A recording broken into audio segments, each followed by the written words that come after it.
चाहिए। और जिन दो प्रकार से बतलाए गए थे, एक सकल जिन, दूसरी देश जिन। और यहाँ पूजा के प्रकरण में सकल जिन में अरहंत सिद्ध और देश जिन में आचार्य उपाध्याय साधु, इनको ही ग्रहण किया गया था। तो बतला रहे हैं कि यही पूज्य हैं। जिन पूजा चतुर्धा भवती, जिन पूजा 4 प्रकार से होती है, इस प्रकार का वर्णन अपन लोग पढ़ चुके थे। आगे ऐसा निरूपणादि पुराणे हो गया था ना? अच्छा, जिन पूजा चतुर्धा भवती, जिनेंद्र भगवान की पूजा 4 प्रकार से होती है।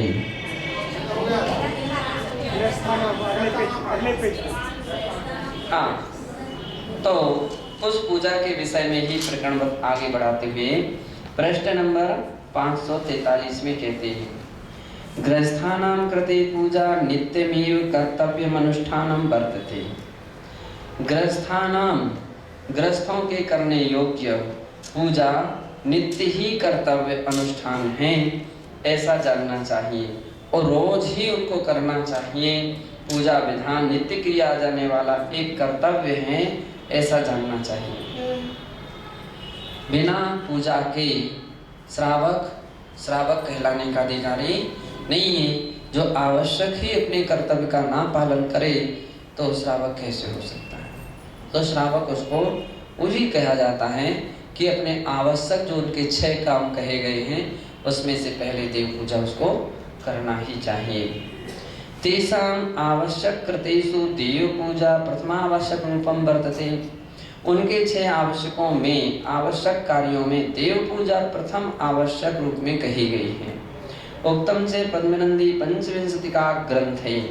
पद्मनंदी पंचविंशतिका ग्रंथ के 6वें अध्याय के 7वें श्लोक में कहा है, देव पूजा गुरुपास्ति स्वाध्याय संयमस्तपः दानश्चेति गृहस्थानां सत्कर्माणि दिने दिने।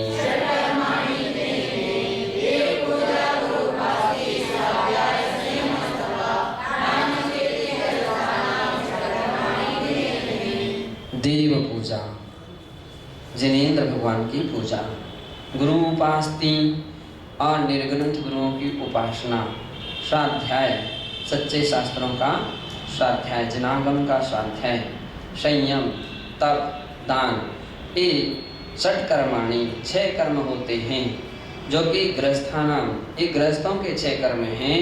उन्हें दिने दिने प्रतिदिन पालन करना अनिवार्य होता है, प्रतिदिन पालन करना चाहिए। रेणसारे च प्रोक्तम, रेणसार की भी गाथा 11 में कहा है, दानम पूया मुखम सावय धम्मे न सावया तीर्ण बिना।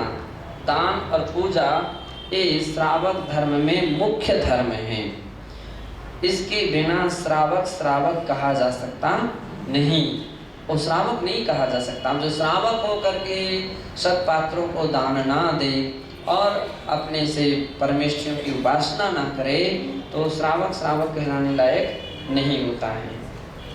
जिन देव पूजायां महत्वम अपि अधिकृत्य शास्त्रेषु बहुनि वचनानि प्राप्यन्ते। और जिन देव की पूजा के महत्व को लेकर शास्त्रों में बहुत सारे बहुनि वचनानि प्राप्यन्ते, बहुत सारे ऐसे वाक्य या उपदेश प्राप्त होते हैं।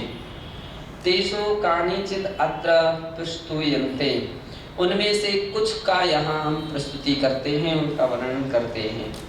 यथा पद्मनंदी पंचविंशतिका ग्रंथे प्रोक्तम, जैसा कि पद्मनंदी पंचविंशतिका ग्रंथ के 6 अध्याय के 14 से 16 श्लोक में कहा है। अब तो पूरा का पूरा अधिकार ही है देव पूजा का, पूरा का पूरा। और आचार्य भी, पद्मनंदी भी इतने अच्छे विद्वान रहे हैं, इतने ऊंचे विद्वान रहे हैं कि जिस विषय को अधिकार शुरू किया आद्योपांत लास्ट तक वही विषय, विषयांतरित नहीं किया उन्होंने, पूरा क्रम सा धारावाही। और उस ग्रंथ को तो ऐसा लगता है कि एक एक ग्रंथ ही समझ लीजिए, उनके वो अधिकार जो हैं वो अधिकार एक एक ग्रंथ हैं उस विषय के।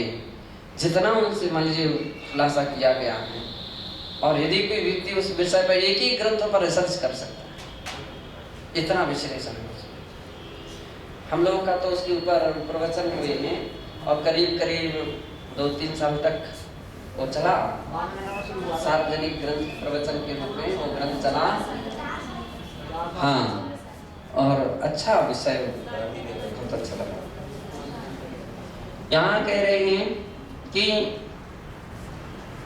प्रविश्यन्ति जनं भक्त्या पूज्यन्ते स्तुवन्ति ये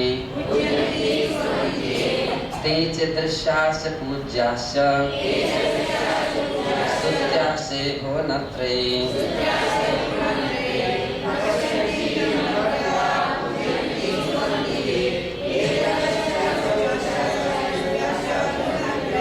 ये जो महापुरुष, जो व्यक्ति भक्ति पूर्वक जिनम प्रपश्यन्ति, जिनेंद्र भगवान के प्रपश्यन्ति यानी अच्छी तरह से देखते या दर्शन करते हैं, जिनेंद्र भगवान के दर्शन करते हैं, पूज्यन्ति उनकी पूजा करते हैं, स्तुवन्ति उनकी स्तुति करते हैं, तेज दृश्याश्च पूज्याश्च स्तुत्याश्च भुवनत्रये, वे तीनों लोकों में भी दृश्याश्च दर्शनीय हो जाते हैं और पूज्याश्च पूजनीय हो जाते हैं, स्तुत्याश्च स्तुति के योग्य हो जाते हैं। ऐसे भगवान की मतलब जैसा आप करोगे वैसा आपको मिलेगा। आपने दर्शन किए, दुनिया आपके दर्शन करेगी। आपने भगवान की पूजा की, आपकी पूजा दुनिया करेगी। आपने उनकी स्तुति की, दुनिया आपकी स्तुति करेगी।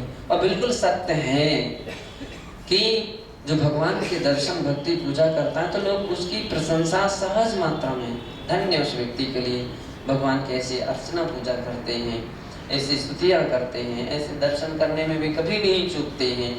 यही तो उनका प्रत्यक्ष फल मिल रहा है ना, उसकी प्रशंसा मिल रही है, उसको आदर मिलता है, उसका सम्मान मिलता है। और जो नहीं करते हैं, आप देखिए उसके लिए कोई, अरे भैया उनकी बात छोड़ो, भगवान के दर्शन तक नहीं करते हो, ऐसा दर्शन तक के लिए उनको फुर्सत नहीं है, उनकी क्या बात कहना। वे कभी भगवान की पूजा भी नहीं करते हैं। कोई व्यक्ति की बात कर, अरे उनकी बात छोड़ो, कभी स्तोत्र पढ़ते हुए नहीं देखा गया उनको, स्तुति स्तोत्र नहीं पढ़ते। जिन्होंने भगवान की स्तुति नहीं की, दुनिया उसकी भी स्तुति नहीं कर सकती है। और जिसने भगवान की स्तुति वंदना की है, दुनिया उसकी भी स्तुति वंदना करती है, उसकी भी प्रशंसा करती है। ऐसा पद्मनंदी महाराज लिखते हैं। और ए जनेन्द्रम न पश्यन्ति पूज्यन्ते स्तुवन्ति न निष्फलं जीवितं तेषां धिक्चय ग्रहाश्रमम्।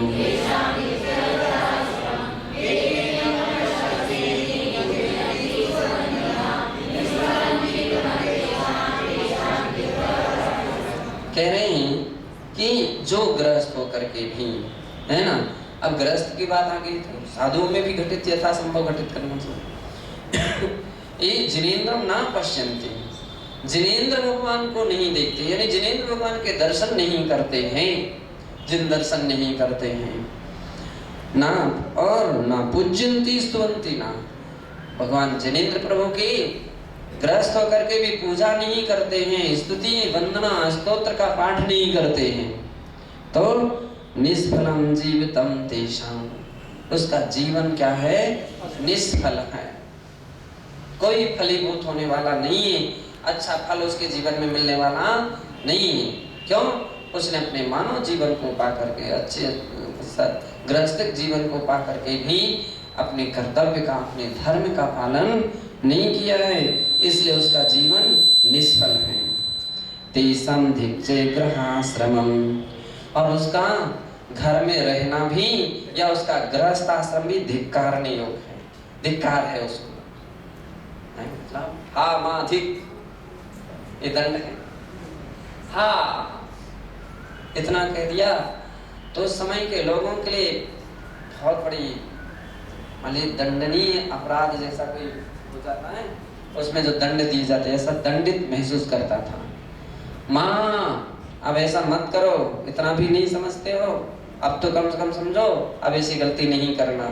इतना कह देना व्यक्ति के लिए लगता था कि देखो हम कितने प्रमादी, हम कितने भूल कर जाते हैं, हम कितने मिस्टेक कर जाते हैं कि अपन को अपने कर्तव्य का ध्यान नहीं रहा तो दूसरे को टोकना पड़ा, दूसरे को कहना पड़ा, दूसरे को बोलने की आवश्यकता पड़ गई, और उसी को बोलना की आवश्यकता पड़ती तो अपने कर्तव्यों का ध्यान नहीं रहता, टोकते जाते। लेकिन कुछ लोग ऐसे रहते हैं, कितना भी टोको कुछ भी असर पड़ने वाला नहीं है।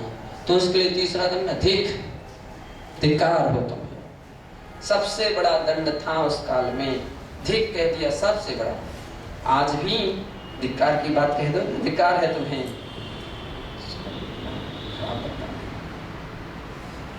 तो आचार्य कह रहे हैं कि जो अपने गृहस्थ आश्रम को पा करके भी दर्शन नहीं करते हैं, पूजा स्तुति नहीं करते हैं, उसके गृहस्थ आश्रम के लिए, उसके गृहस्थिक जीवन के लिए भी धिक्कार, व्यर्थ हो गया उसका जीवन।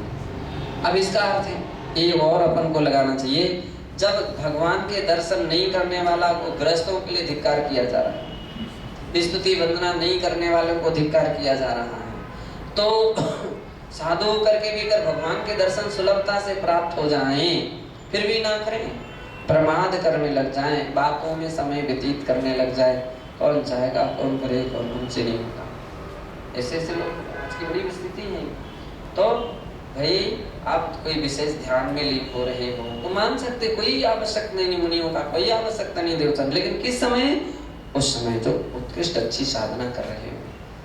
प्रमाद में अगर व्यक्ति बैठा है तो भगवान के दर्शन करो, कोई आपको कोई हानि नहीं है, भगवान के दर्शन जरूर करना चाहिए, स्तुतियां स्तोत्र जरूर करना चाहिए। दुनिया भर की बातों में तो तुम्हारा मुख खुला रहता है, थकते नहीं हो, और भगवान की जब स्तुति स्तोत्र की बात आती तो चुपचाप मौन बैठ जाते हैं। स्तुति स्तोत्र की बात आती है तो लोग मौन होकर के बैठ जाते, बदलाव से, जबकि हमारे शास्त्र कहते हैं मौन का भी नियम क्यों ना हो तो भी स्तुति स्तोत्र के समय बोल लो, स्तुतियां बोल लीजिए, स्तोत्र पढ़ लीजिए, तुम्हारा मौन भंग नहीं माना जाएगा, मौन भंग नहीं माना जाएगा।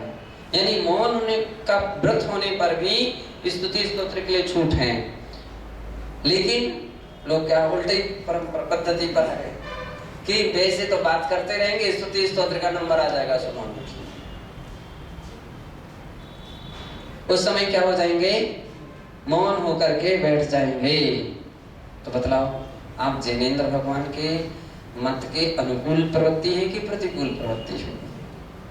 प्रतिकूल प्रवृत्ति हो गई आपकी, भगवान के उपदेश से आपकी अनुकूल वृत्ति नहीं, प्रतिकूल। अरे बोलो, प्रयास करो, कभी मत सोचो कि हम बूढ़े हैं, हम फलाने हैं, हमसे नहीं हो पाता है। अरे क्यों नहीं हो पाता?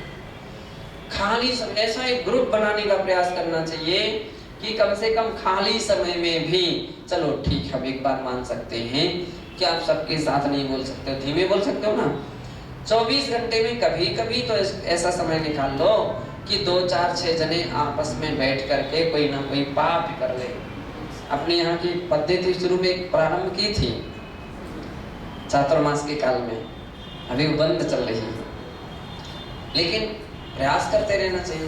तो प्रयास करते रहोगे, धीरे धीरे धीरे धीरे उच्चारणा शुद्ध होगी और एक साथ बोलने का अभ्यास बनेगा।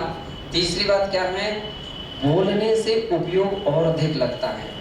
हमने ऐसा महसूस किया है कि जो व्यक्ति कुछ ऐसे रहते हैं, मन ही मन में स्तुति करते हैं, उस समय की इस भूमिका और एक उच्चारण करके बोल करके करते उस समय की भूमिका में अंतर रहता है। उपयोग उच्चारण करने के समय अधिक लगता है, उच्चारण होगी ना तो उस समय अपनी बात अपन को ही सुनाई पड़ रही है, तो उच्चारण करना चाहिए। एकांत ध्यान साधना में बैठे हैं तो फिर उस समय मन ही मन में कर लीजिए, बाकी समय उच्चारण करना चाहिए। तो जो नहीं करते हैं उसका जीवन क्या है, निष्फलम, निष्फल है। और तो क्या है, धिक्कम, धिक्कार करने।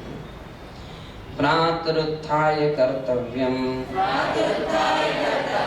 देवता गुरुदर्शनम भक्त्या तद्वंदना कार्या उपासिकै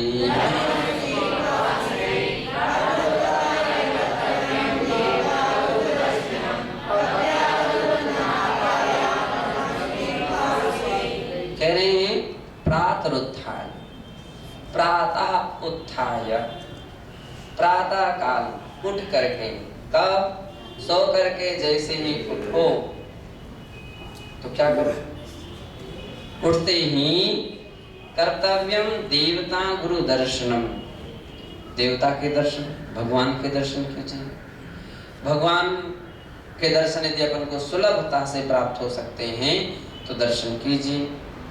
सुलभ यानी अपनी कर्तव्य, अपनी मर्यादा। ऐसा भी नहीं है कि रात्रि के समय आप 3 बजे उठे, 2 बजे उठे, मंदिर खोलो। अब ये भी विवेक, इसका भी तो ध्यान में रखना चाहिए। क्या 2-3 बजे उठे मंदिर खोलो? अब मंदिर खोलो, बेचारा माली बैठा तो नहीं रहेगा, कल के दिन कुछ भी गड़बड़ हो जाए तो दोष किसके ऊपर आएगा? महाराज के ऊपर आएगा। तो उसका तात्पर्य भाव से भी उस समय वंदना कर लीजिए, लेकिन वंदना जरूर कीजिए। वही देव दर्शन है। अगर मंदिर है, खुला है, अपने लिए सुलभता से प्राप्त हो रहे हैं तो ठीक है। अगर सुलभता से प्राप्त नहीं हो रहे हैं तो आप भाव से वंदना कर लीजिए, और जिस समय मंदिर खुल जाएगा अपनी मर्यादा के अनुसार दर्शन कीजिए। और जब अपना संग रहता है, संग की पद्धतियां रहती हैं, संग की पद्धतियां, संग भी हमारा एक गुरुकुल है। हम लोग ऐसा बोल करके चलते, देखो भैया संग अपना एक गुरुकुल है, एक भी अपना ये भी एक आश्रम है। आश्रम की पद्धतियां हैं, कुछ नियम हैं, स्वतंत्रता नहीं है। हर व्यक्ति गुरुकुल की पद्धति से, गुरुकुल के नियम से बंधा रहता है, और जो गुरुकुल की पद्धति से, नियम से बंधा है उसके अंदर में संस्कार बनते, उससे उसकी गरिमा बनती है, और उससे गुरुकुल की गरिमा बनने, गुरुकुल से उसकी गरिमा बनने, दोनों का परस्पर उपकार हो रहा है ना। अब कोई व्यक्ति अकेला दुकेला, कोई मर्यादा नहीं, कोई टाइम टेबल नहीं, अकेले आ रहे, अकेले जा रहे, अकेले क्रिया कर रहे, ना पूछ रहे, ना आलोचना कर रहे, ना प्रायश्चित ले रहे, ना गुरुकुल की बात को मान रहे, तो गुरु को टोकना पड़ता है, कहना पड़ता है। कोई ना कोई एक नियुक्त करके रखा जाता है। महाराजों में एक महाराज, 2 महाराज नियुक्त करके रखते हैं। माताजियों में कोई एक माताजी, 2 माताजी नियुक्त करके रखी जाती है कि अगर कोई, सब कोई अपनी टाइम टेबल का ध्यान रखिए। अब कोई व्यक्ति नहीं मान रहा है, उसको प्रायश्चित दी जाती है। प्रवेश गुरुकुल में देने के पहले कहा जाता है हमारी इस पद्धति से चलना होगा, अकेले दुकेले नहीं यहाँ वहाँ जाएंगे। तुम्हारी भक्ति भाव है, अपने स्थान पर बैठ करके कीजिए ना, अकेले दुकेले नहीं। एक साथ कर लो ना दर्शन, क्या परेशानी, आराम से करो। अपन लोग आराम कितनी आराम से करते हैं, है ना। हम लोग सुबह के समय परिक्रमा नहीं लगाते, लेकिन आहार के लिए निकलते समय परिक्रमा लगाते हैं। सुबह के समय इसलिए नहीं लगाते हैं, कोई पूजन करने वाला बैठा है, कोई और भी परिक्रमा लगा रहा है, कहीं और भी किसी को दर्शन स्तुति के लिए बैठा है। अब वो पूरा अपना सब संग जाएगा तो अपने लिए तो हाईवे चाहिए, हाईवे, सिग्नल रास्ता से काम नहीं चलता। और तुम किसको यहाँ हो, क्यों किसी के लिए हम व्यवधानिक बने।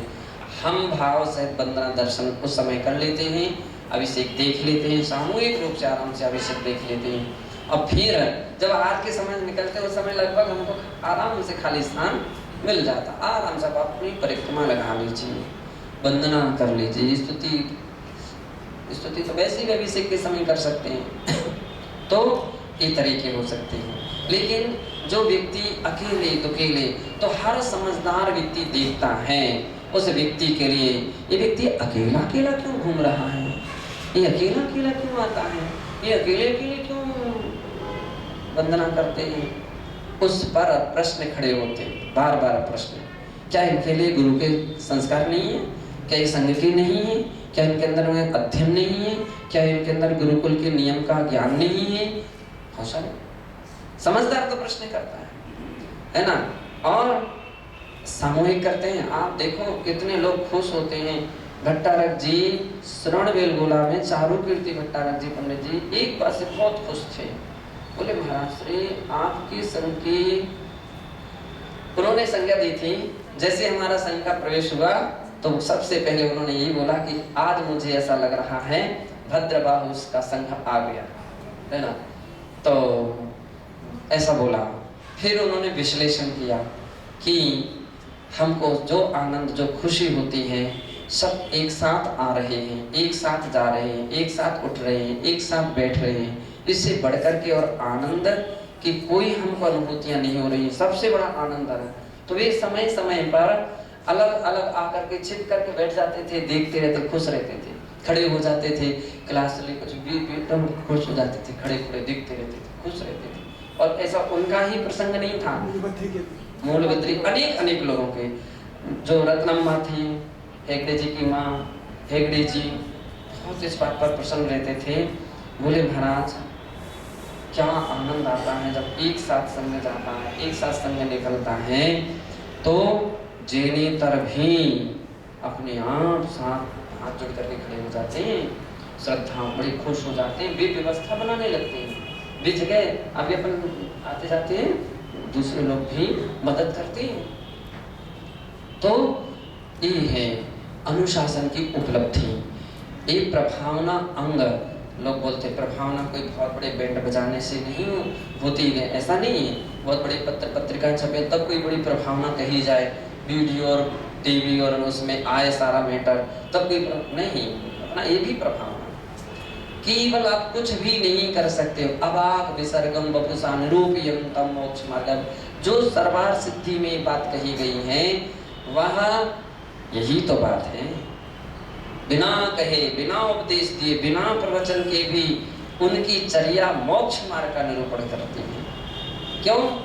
अब वे एक साथ जा रहे हैं, मर्यादा के साथ मार्जन कर रहे हैं, स्तुति कर रहे हैं, वंदना कर रहे हैं। आप देखो हमारी दृष्टि में तो अभी भी और अपन को बहुत बहुत अभी आगे बढ़ना है, ऐसा लगता है अभी भी और हमको अपने पुरुषार्थ करना है। और कभी आप देखो मिलिट्री के एक साथ, हाँ एक साथ पैर उठते हैं, एक साथ ऊपर पैर सारा, वो दृश्य भी कितना आनंददायक होगा। आपके एक साथ स्थिति बैठे तो एक साथ बैठ रहे हैं, सिर झुका तो एक साथ सिर झुका। हम तो वहां तक कल्पना करके चलते हैं। अब देखो सारे कैमरे आपकी ओर लग जाएंगे, सारे सैटेलाइट जितने भी है सबके मोबाइल खुल जाएंगे। अभी भी अपन देखते हैं एक साथ बैठते तो हम चार जगह जहाँ भी दृष्टि डालो तो कोई ना कोई मोबाइल लिए या फोटो खींचते हुए दिखते ही है कि कहीं भी कोई भी आता है रास्ते तक में, और आपकी क्रिया और व्यवस्थित हो जाए। आप देखो बिहार में चल रहे हैं, तीन तीन की पंक्ति से चल रहे हैं, तीन बिना गैप दिए, उतना ही गैप जितना उचित है। ये आपका केवल चलना, आपकी केवल इतनी सी क्रिया, ये नहीं सोचना कि केवल महाराज का ही प्रभाव न हो, उन्हीं का नाम होगा, हमारा क्या हो रहा, नहीं, इसमें सबका हो रहा है। संघ में आप कहीं अलग नहीं है, आपका भी हो रहा है। आपकी भी बड़ी धर्म प्रभावना में सम्यक दर्शन के एक अंग का बहुत निर्मल पालन हो रहा है, बहुत बड़ा महत्व है। सभी में, समूह में सबका अस्तित्व रहता है, सबका महत्व रहता है। तो अपने लिए इस बात के लिए चाहिए। और जो व्यक्ति अकेले दुकेले जा रहे हैं, अकेले खड़े हैं, अभिषेक देख रहे हैं, अकेले खड़े हैं, अकेले कोई लेट आ रहे हैं, लेट जा रहे हैं, समझदार लोग तो सब समझते हैं। और आज का युग, छोटे से बच्चे वो कंप्यूटर मास्टर हो रहे हैं, वे कंप्यूटर में कुशल हो रहे हैं, वे सब समझ रहे हैं। आज का युग में टीवी और चैनल, कितनी सारी बातें, कितने सारे देश की धार्मिक परंपरा सभी आती है उसमें, हर संप्रदाय की। अब देखो मान लीजिए आप लेकिन हर संप्रदाय के, और उनमें भी वही अनुशासन, वही सिस्टम, वही पद्धति, वही तरीका, तो उनको देख करके भी दूसरा व्यक्ति प्रभावित होता है। और जो अकेले दुकेले जा रहा, अकेला खड़ा है ग्रस्तों के बीच में, तो ऐसा लगता है जैसे समूह से कोई बिछड़ा हुआ कोई व्यक्ति रहता है ना, समूह से बिछड़ा हुआ व्यक्ति है, या कोई उपेक्षित व्यक्ति होता है, उपेक्षित कर दिया जाता है ना, अब अकेले दुकेले पीछे पीछे दौड़ते रहो।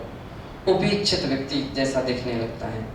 और समूह के साथ चलना उठना बैठना, जिनकी क्रिया चलती है, क्या खुश धर्म प्रभाव में खुश आनंद आता है, उसके लिए दूसरों को भी खुशी होती है, अपने लिए भी खुशी होती है, अपने लिए भी खुशी होती है। जब आपके कोई परिजन, आपके कोई रिश्तेदार, आपके कोई गांव के लोग, आपके कोई मोहल्ले के, कोई समाज के कोई परिजन, जब भी कोई व्यक्ति ऐसा सुनेगा देखेगा, बड़ा खुश हो जाएगा।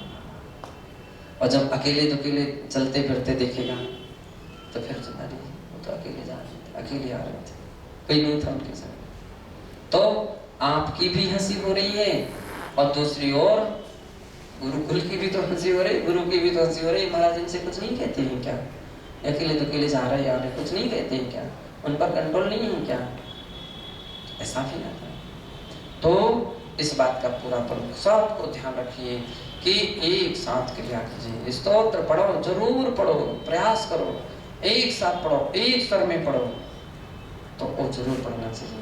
स्तोत्र एक साथ पढ़ना चाहिए। एक बार हमने पद्धति बनाई थी, आगे फिर वही पद्धति फिर से शुरू हो जाएगी कि पढ़ने वाले एक साथ बैठेंगे, जिनको नहीं पढ़ना है चलो पीछे बैठो, खाली बैठने के लिए थोड़ी यहाँ पर आए, और बैठने तो पीछे बैठ करके सुनते रहो। जो पढ़ने वाले हैं उनको उनका मतलब प्रोत्साहन होना चाहिए, उनको आओ बैठो, एक साथ पढ़ो, एक स्वर में पढ़ो, एक आवाज में पढ़ो, मिल करके पढ़ो। तो ये परखते रहते गुरुजन समय समय पर। और आपने देखा होगा कभी विशेष प्रसंग आता है, माइक उतने ही लोगों के सामने रखा जाता है, कौन जो उनकी दृष्टि में कुशल है, तो उनको उनके सामने रखा जाता है। बाकी लोगों को पीछे कर देते, चलो भैया आप लोग पीछे हो, आप साइड में हो, आप पीछे वाले जो अच्छे पढ़ने वाले अच्छे आप आगे आ जाते, तो फिर उसकी योग्यता का सम्मान हो रहा है ना। तो ये योग्यताओं को निरंतर अपने लिए निखार लाते रहना चाहिए। और जो ऐसा प्रयास करते हैं उनके लिए एक एक दिन की अभ्यास भी, रोज रोज के अभ्यास भी एक दिन बहुत अच्छी कुशलता में पहुंचा देती है। और जो प्रमाद करते जाते हैं तो एक एक दिन की बात में आखिर में सबकी दृष्टि में तो रहती है, गुरु की दृष्टि में रहती है कि अमुक व्यक्ति बोलते नहीं, कोई भरोसा नहीं, बोलेंगे नहीं बोलेंगे, क्या करेंगे, पीछे बैठने दो।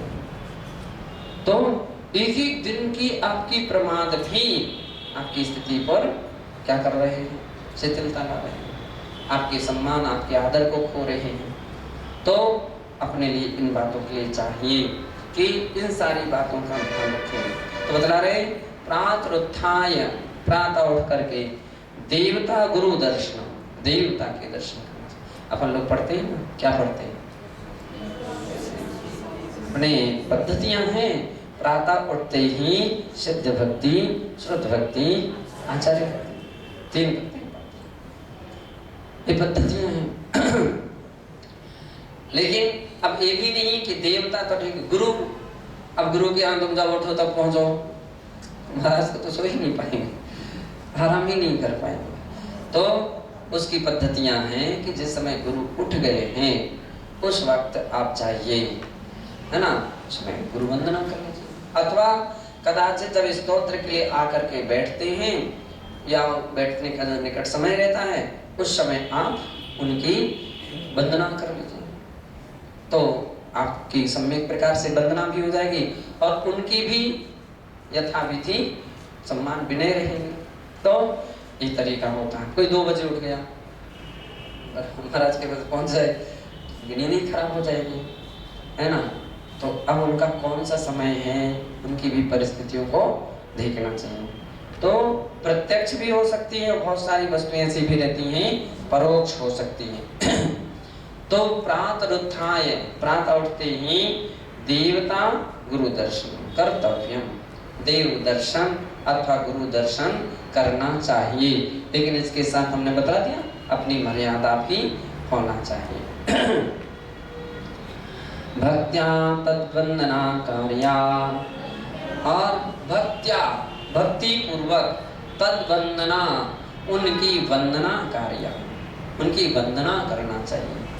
वंदना विनय के साथ होती है। वंदना ये तो बहुमान है, आप कितने बहुमान किसको दे सकते हो और कितना बहुमान घटा सकते हो। खड़े खड़े कभी वंदना नहीं होती। नमस्ते नमस्ते नमस्ते।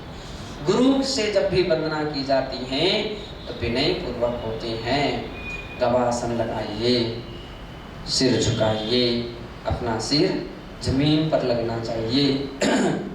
एक वंदना कहलाती है। हाथ जोड़ना चाहिए। स्तुति जो स्तोत्रपन जो भक्तियाँ पढ़ते हैं, आचार्य वंदना करते हैं, तो उस प्रकार से उन सबके पीछे भक्ति झलकना चाहिए। भक्त्या, ये भक्ति पूर्वक कर रहे हैं, है ना। कुछ लोग कहते हैं यहाँ से आचार्य मंदिर से दिल पार के इससे कोई वंदना तो तरीका नहीं है। अभी बात ऐसी है कि कुछ कुछ बातें परस्पर में भी होना चाहिए। एक दूसरे के लिए इन बातों के लिए प्रेरित करे तो और अधिक अच्छा रहेगा। अब गुरु प्रेरित करें तो वो तो थोड़ी उनको भी संकोच लगता है। तभी आमतौर पर उपदेशात्मक दृष्टि से तो बहुत बात सब कुछ कह देते हैं, लेकिन व्यक्तिगत बहुत सारी बातें उतनी बार बार नहीं कहते हैं। अभी आपस में परस्पर में होना चाहिए। भाई अच्छी तरह से चलो कायुस्वर करो, कायुस्वर करो। स्तुति वंदना के समय यहाँ वहाँ मत देखो, स्तुति वंदना के समय चर्चा मत करो। अब परस्पर में इतने प्रेम से इतनी अच्छी तरह से उनको प्रेरित करना चाहिए। हमारे संघ में एक पुराने और एक नए दो प्रकार के साधक रहते थे। स्कूल में भी दो प्रकार के छात्र रहते हैं, सीनियर और जूनियर, ये दो प्रकार के। अब जो पुराने हैं वो क्या करते थे, उन छोटे बच्चों पर ब्रेक रखते थे, कंट्रोल करते थे, वो बतलाते थे। हम लोगों के लिए तो बहुत सारी बातें वास्तविकता में स्कूल के उस माहौल से सीखे हैं। भाई ऐसे कंघी करना पड़ता। अच्छा आज फिर से कंघी करके आओ, है ना। कोई बच्चे आते थे चड्डी पहने घूमते हो। ये जो विजय शास्त्री क्या, वो छोटा सा लड़का था, सबसे छोटा था ये। तो अब उस गांव से आता था तो बड़े लड़के को यहाँ पर आओ, ऐसे कैसे टावल लपेट करके रखो, टावल लपेट करके आइए। तो टावल लपेट करके तो कोई ना कोई टोकते रहते थे। कभी बैठे ठाणे कोई ना कोई व्यक्ति बोलते रहते, तुम लोग अब इतनी क्लास ऊंची क्लास पढ़ रहे हो, कपड़े धो नहीं सकते हो, साफ नहीं कर सकते हो। कपड़े साफ करके साफ रखना चाहिए। प्रमाद रहा है तो ठंडी में कौन उतनी मेहनत करे, है ना। प्रेस करना चाहिए, ठीक है। तो नहीं जा सकते हो तब आज जब संडे रविवार का दिन साफ अपने कपड़े धो करके अपना प्रेस करके रखो, 7 दिन की तैयारी करके रखो। कहने का तात्पर्य क्या होता था कि परस्पर में ऐसा उठते बैठते एक दूसरे को प्रेरित करते थे। और कितनी प्रेरणा, मान लो आपस में ये वहाँ पढ़ाई के लिए भी प्रेरित करते थे। तो तुम्हारा स्कूल की पढ़ाई है, परीक्षा इतनी निकट आ रही है, तुम लोग यहाँ घूम रहे हो, चलो बैठो सब लोग पढ़ो, अपना पढ़ाई करो। तो सुपरिटेंडेंट तो जितने कंट्रोल तो करते थे तो करते ही थे, लेकिन उससे भी अधिक बच्चों में ऐसा परस्पर में, वो भी परस्पर में प्रेम व्यवहार से करते थे। मतलब मारा पीटी तो कभी नहीं होती थी, लेकिन कभी कोई समझा देते थे, कभी कोई डांट देते थे। और छोटे बच्चे भी बड़े लोगों को यथाविधि सम्मान देते थे, भाई साहब भाई साहब भाई साहब करके ऐसा सम्मान देते थे। तो वो उनको सम्मान देते थे, वो उनको इस प्रकार से एक व्यवस्था बनी रहती थी। पढ़ाई के विषय में, स्कूल के विषय में भी हम लोगों के स्कूल इतना संगठन रहता था कि स्कूल की मान लीजिए कर्मचारी तो कर्मचारी हैं, और इतना तो सभी सफाई वगैरह हैं, बाग बगीचे रहते थे। तो हम बच्चे लोगों में एक संगठन रहता था, हम एकता रहती थी। कभी कभी चलो आज का संडे है, अपन पूरा ग्राउंड को साफ करेंगे, सब स्कूल के बच्चे, सब बच्चे स्कूल का ग्राउंड साफ करेंगे। चलो आज अपने यहाँ की जो बाग बगीचे है उसके पत्ते मत्ते सब सफाई करेंगे, उसमें पानी उसकी जो पानी की नाली वगैरह है सब सेटिंग करते थे। पुताई नहीं हुई, एक दिन ऐसा प्रसंग आ गया, हर प्रकार से प्रयास किए गए, कोई सुनाई नहीं हुई। समिति और उनकी स्कूल वालों ने कोई नहीं सुनी। तो ऐसा प्रसंग आ गया, सब हम लोग तब तैयार हो गए। अब पूरे पुताई के लिए तैयार हो गए। अब कलई वगैरह जो भी थी सब आ गई। अब जैसे मंत्री जी को मालूम चला कि बच्चे लोग ऐसा करे, वे तुरंत आए, बेटा बेटा आप लोग मत करो, हम लोग कर्म कर आदमी को बुला देते हैं। अब सब बच्चों ने एक स्वर में कह दिया कि नहीं हम लोग ही करेंगे। हम लोगों ने एप्लीकेशन दिया, कुछ भी हुआ, कुछ भी नहीं सुनेंगे, अभी काम हम लोग करेंगे। तो अब एक दिन खींच लिया ना, तो द्वारा कभी भी बच्चों की कोई भी शिकायत या कोई भी प्रसंग पहुंचता था, सब ध्यान रखते थे, संभल करके चलते। हमारे मस्जिद स्कूल में इतना संगठन रहता था, अगर भोजन का समय आमंत्रण आते थे समाज की ओर से पूरे स्कूल के बच्चों के, तो अब स्कूल के बच्चों के लिए निमंत्रण आया और यदि कोई कर्मचारी आ गया कोई उनको निमंत्रण देने के लिए, बच्चे कैंसिल कर देते थे उसके निमंत्रण। एक बार ऐसा प्रसंग आ गया तो उसके मालिक स्वयं आते थे प्रार्थना करने। ऐसा नहीं कि कोई कर्मचारी आ जाए, भैया जी आप लोग चलो भोजन के लिए हमारे साहब ने बोला है, नहीं जाएंगे, आमंत्रण है, सम्मान के साथ जाएंगे, टाइम पर जाएंगे, सम्मान के साथ जाएंगे, मर्यादा के साथ जाएंगे, है ना। यहाँ पर भी बच्चे सब लोग मर्यादा के साथ जाते थे। भोजन वगैरह है तो एक साथ शुरू होगा। हम उसका नियम था कि पहले 2 काव्य या 4 काव्य भक्तांबर के या महावीर अष्टक के होते थे, इसके उपरांत सबका भोजन शुरू होगा और भोजन पूरा हो जाने के उपरांत भी सभी लोग बैठे रहेंगे। ऐसा नहीं कि एक ने किया वो चल दिया, उसने किया वो चल दिया उसने, तो क्या सबका भोजन हो जाएगा। फिर जब एक 2 लड़के रहते थे, ब्राह्मण लड़के थे, और वे कितना भोजन करते थे, तो लेकिन सब लोग उसकी इंतजारी करते थे।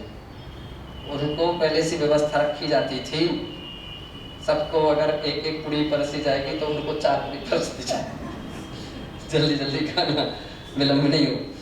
तो उसको लास्ट में फिर एक स्तोत्र, मान लो 2 काव्य या 1 काव्य आड़मों का जहाँ जैसा अवसर रहता था तो उतना करके सब लोग एक साथ उठ करके आते थे। गुरुकुल की पद्धतियाँ इस प्रकार से। तो अपने लिए भी चाहिए कि वो संस्कार अपन कितना अच्छा बना सकते हैं, उसमें कर्तव्य निष्ठा दिखती है, उसमें गुरुकुल का भी सम्मान बढ़ता है, उनका भी सम्मान बढ़ता है और देखने वाले दूसरे लोग भी खुश होते हैं, बड़े प्रसन्न होते हैं।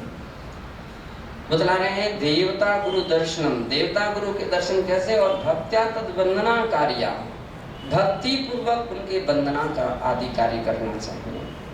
धर्म श्रुति उपासकै, ऐसा धर्म की श्रुति है उपासकों के लिए, श्रावकों के लिए अथवा साधकों के लिए धर्म की श्रुति है, धर्म की आज्ञा है, ऐसा समझना चाहिए। और तथैव प्रतिपादितम धवला ग्रंथे, धवला ग्रंथ की 6वीं पुस्तक के 22वें सूत्र में पृष्ठ 427-428 में कहा है, दर्शनेन जिनेन्द्राणाम पाप संघात कुंजरम सतथा भेद मायाति गिरवज्रे हतो यथा।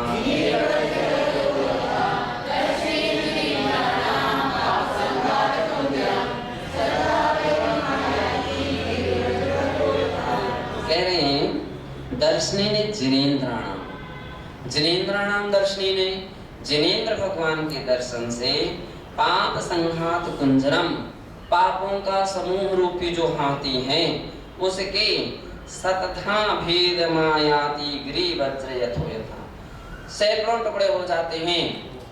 हाथी जैसे पाप कर्म भी क्यों ना हो, बड़े से बड़े कर्म भी क्यों ना हो, तो भी खंड खंड हो जाते हैं। जैसे यथा, जैसे गिरि वज्र हतो, है ना, जैसे गिरि पहाड़ वज्र के द्वारा, वज्र यानी बिजली जो आकाश से गिरती है, तो उस जब किसी पहाड़ पर्वत पर किसी शिलाओं के ऊपर वो गिरते हैं तो उसके टुकड़े टुकड़े हो जाते हैं। जैसे दानामेंट किसी, है ना, पत्थर को तोड़ देता, फोड़ देता है, टुकड़े टुकड़े कर देता है, बिजली गिरती है तो उसके सबके टुकड़े टुकड़े हो जाते हैं। उसी प्रकार से भगवान के दर्शन का कम महत्व नहीं है। सैकड़ों टुकड़े हो जाते हैं। लेकिन काम सही भाव से करो, उपयोग लगा करके करो। कितने लोगों को देखा जाता है 4 क्षण के लिए भी दर्शन में भी मौन नहीं रहते हैं। 4 क्षण भी यहाँ खड़े हो जाएंगे, वहाँ हंसी चलेगी, वहाँ मजाक चलेगी, वहाँ बातें चलेगी। अरे आहार के लिए निकल रहे हो, शुद्धि करके आओ, शांति से आओ, मौन से आओ और स्तुति वंदना में लगन तल्लीन हो जाए। उतने क्षण में तो कम से कम आराम से स्तुति वंदना अपने स्थान पर खड़े। अब ऐसा भी नहीं कि भगवान के बिल्कुल निकट ही खड़े होंगे तभी वो स्तुति वंदना पूरी कहलाएगी। स्तुति वंदना एक अंध रूढ़ी है कुछ लोगों की, उसको चेंज कर देना चाहिए।